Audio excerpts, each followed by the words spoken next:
قال رب اشرح لی صدری، اس سے ہم بڑی چیزیں سیکھیں گے کہ دعا کرنے کا طریقہ کیا ہے، موسیٰ علیہ السلام نے دعا کیسے کی، دعا قبول کیسے ہوتی ہے، اور انہوں نے دعا میں کیا کیا چیز مانگی۔ اوکے، اب نوٹ کریں، موسیٰ علیہ السلام کو پتہ ہے میں نے جانا ہے، انہوں نے اللہ سے کوئی آرمی نہیں مانگی، حالانکہ فرعون کی بہت بڑی آرمی تھی۔ وہ اللہ سے کہہ سکتے تھے اللہ مجھے $2 بلین دے دیں، اور مجھے جو ہے وہ اتنے ہوائی جہاز دے دیں، اور مجھے فرشتے بھیج دیں مدد کے لیے، اور جو ہے وہ مجھے اتنے گھوڑے چاہیے، اور اتنے مجھے ٹینک چاہیے، اتنے ہتھیار چاہیے۔ لیکن اب سنیں انہوں نے کیا مانگا۔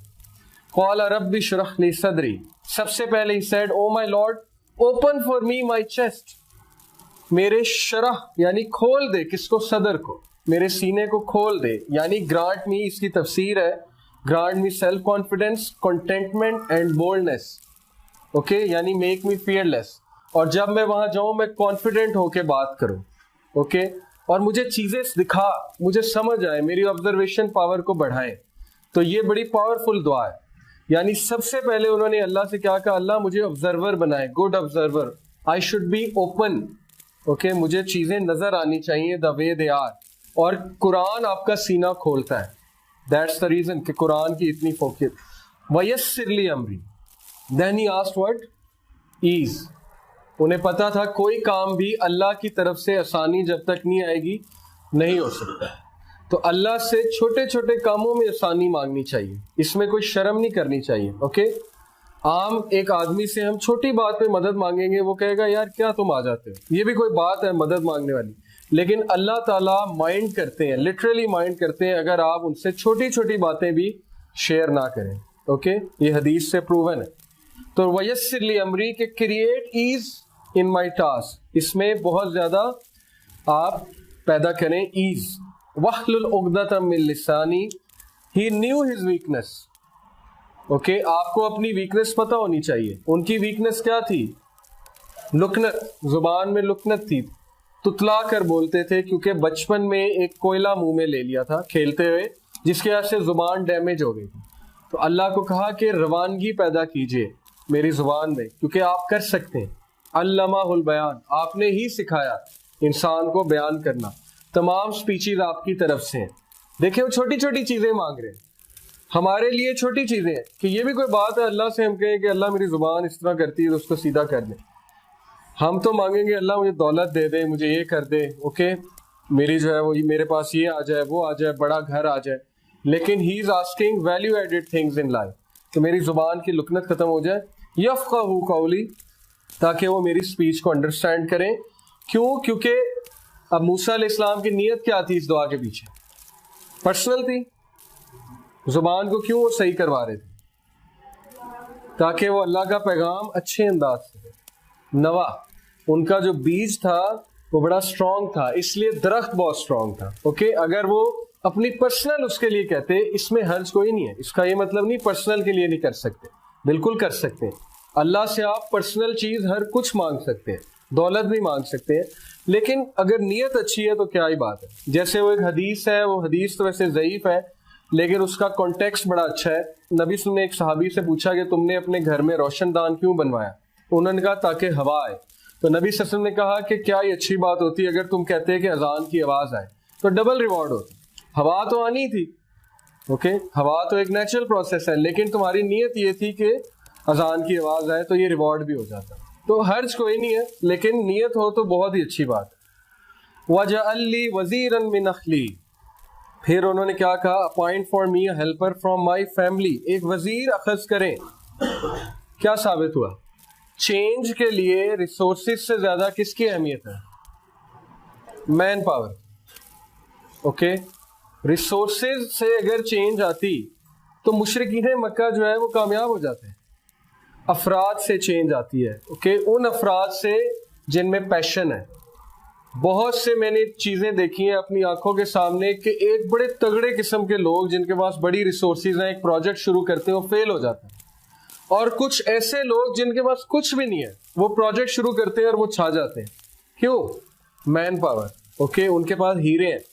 ہیرو سے مراد ہے کہ جو بے لوس کام کرتے ہیں اور جو سیلری کی طرف نہیں جاتے اور جو انسانیت کے لیے واقعی کچھ کرنا چاہتے ہیں، وہ لوگ چینج لے کر آتے ہیں، دوسرے لوگ چینج نہیں لے کر آتے۔